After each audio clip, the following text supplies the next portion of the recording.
tablespoons. Let that melt. First, you should turn the fire on. It's necessary. I'm using a black iron skillet, but you can use any kind of pot you like. I just think it has a better flavor if you have a black iron skillet. Now, the kind of pork chops we use don't really matter. You can get boneless or bone-in pork chops. I prefer the boneless. It's just whatever's cheap in the store.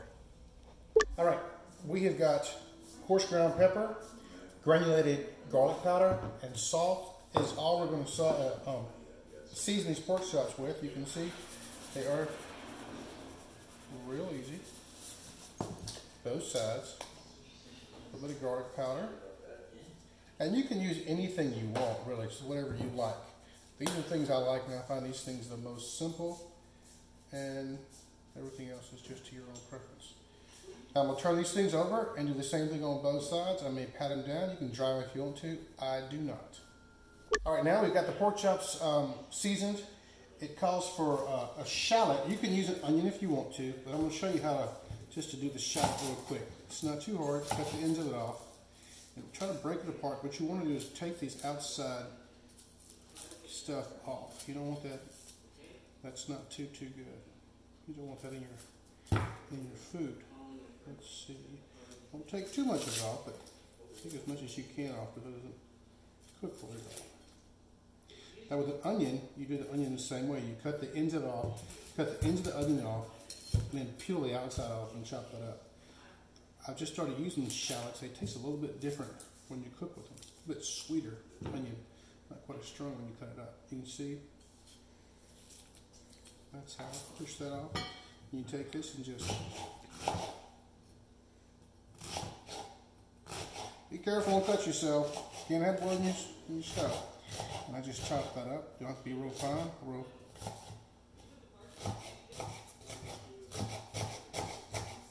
And I got both of them to do, so I'll do this one also.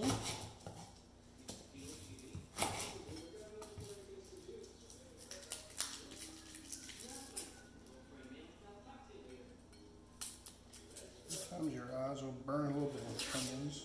Everything goes with shallots.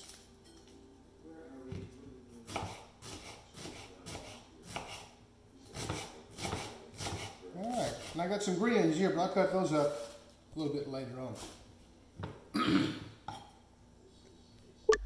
Alright, now we're going to go ahead and put the pork chops in here. My pot's not big enough, so it's going to take 2 times. I've got the melted butter in here, turned up about 3/4 in between medium and high. I'm going to kind of brown the outside of these things just to get some flavor in here. I've used a half a stick of butter in here. I'm going to cook these and cook the rest of these, and I'll make a little roux with this afterwards. Cook them on both sides, almost burn on both sides. Take them out and I'll put the other ones in. All right, one thing I forgot to talk about was doing garlic. You get the, I've got 4, let's put 4 or 5 in here of minced garlic. You take your handle, your knife, flat blade, and you smash it. Take the other one, smash it, do them all, smash them all. Got to have garlic in your food. Put that's not smart. Take that knife, and then you just chop it all up. And you have minced garlic. This goes in many things. I put this in there before I put the onions in. I put the garlic in to rib it. The meat's almost brown, and we finish that. We'll go to this. Now, I've got the second group. I'm turning them over. You can see how they're brown, almost to the point they're burned. Probably have them fired a little too high. I shouldn't have that much smoke. We'll those cook for a few minutes. We'll take them out, and we'll make a roux. All right, the pork chops are finished. I've got the other stick of 4 tablespoons of butter in here. I'm going to melt this, and then we're going to add some flour to it. And get all this stuff off the bottom here, and we're going to make a roux. All right, now we're going to make a roux. I've got my spoon to stir with. You always have to stay stirring it. I'm not going to get about 4 tablespoons of butter, put them in a saucer, and add that, but you want to add it real lightly. And flour. Then you want to stir it. Be careful, this is smoking hot. When you stir it, don't splash it on you. And I'm looking to a right consistency in my roux. This is not the same kind of roux you make with a gumbo. That's usually made with vegetable oil. This is a different kind. You can see how it's still kind of watery. I'm going to stir it and keep adding the flour until I get the right, somebody once said it looks like melted peanut butter a little bit. But as you do this more and more, you get more familiar with what the roux is going to look like. A little more flour in here.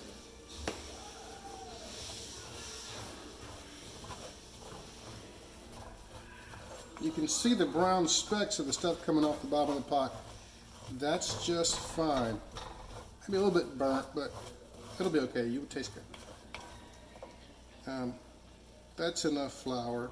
Put this up here. That'll be enough for my roux. Now, when the roux, you don't have to cook it too long, like you do with the gumbo. This one's already turning how I want it to coat. I want it to turn. I'm fixing to add the garlic, and then I'll add the shallots, and then I'll put some chicken broth in here.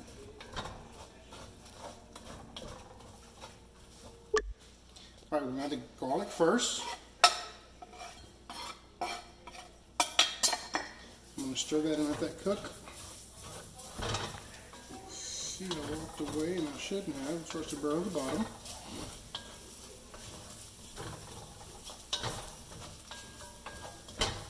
I'm adding my shallots, or your onions if you don't have any shallots. You don't have to have shallots, that's what I use. Put that in there. Stir that around.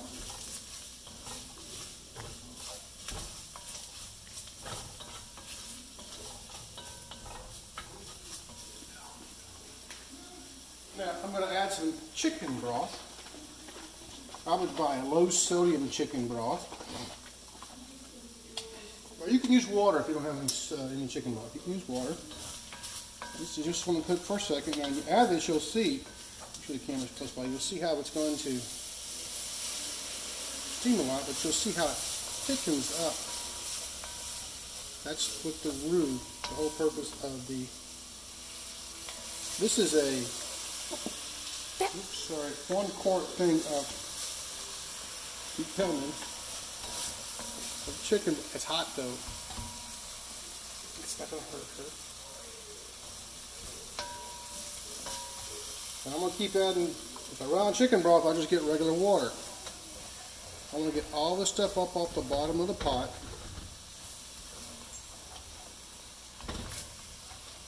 And just stir it and stir it. You can see how it's getting thick. Not unlike a gumbo roux that we make. Same process, except in a gumbo you use vegetable oil and flour. I'm using butter and flour. Keep adding until I turn my fire down a little bit. No, it's fine. Bring it to a simmer. Keep stirring it, keep stirring. I'm stirring, I'm using a wooden handle. I say wooden handle spoon, or wooden spoons are better for these pots, which they won't scratch Teflon, but they're supposed to be good for these pots too. My roux is probably darker than I normally have.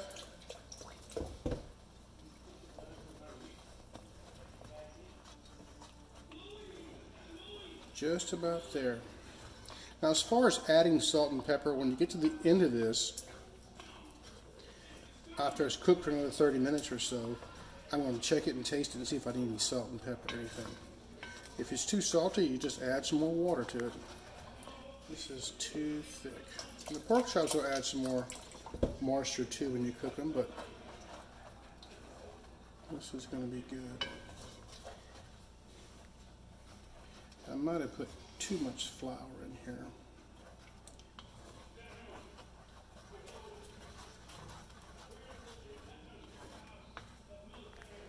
I almost forgot the mushrooms. Now, I don't always put mushrooms. This is a Cajun pork chop. I got this recipe offline years ago. I made variations to it. You can too. Started putting mushrooms in this last time I cooked this. And you just pour it in there. Much as little as you want. Stir it. I'm going to let it simmer for about 5 or 10 minutes. Then I'm going to add my pork chops. On this plate. All right, you can see that all the pork chops are brown. I'm gonna now just put them into the sauce. And you see the stuff on the bottom of the plate? When I get finished, I'm gonna pour that stuff into here also. Now you're not gonna make this many when you make them. You're just gonna make maybe 4 or 5. I just opened the package and wanted to cook all of them. Well, they're not gonna fit. But we're gonna make them fit. There you go. Now, I'm gonna take this flavor, pour that into there. I'm going to cover this. I'm going to turn my fire down to medium. I'm going to get about 30 minutes and then we'll have pork chops. All right, we're going to finish cooking. I'm going to go ahead and take these things out of here. I'm going to plate them on this thing. Stir the gravy up a little bit. See how good they look. Dark. Of course, they tend to have a dark gravy, but I like a dark gravy. Take this out. You want to cut them up and put them back in there if you want to, or put them on some other plate. So things cut, kind of get everything off the bottom. One last thing to do. I'm going to add some green onions, just for a little bit of flavor, mostly for coloring. Serve it over rice or mashed potatoes, and bon appetit.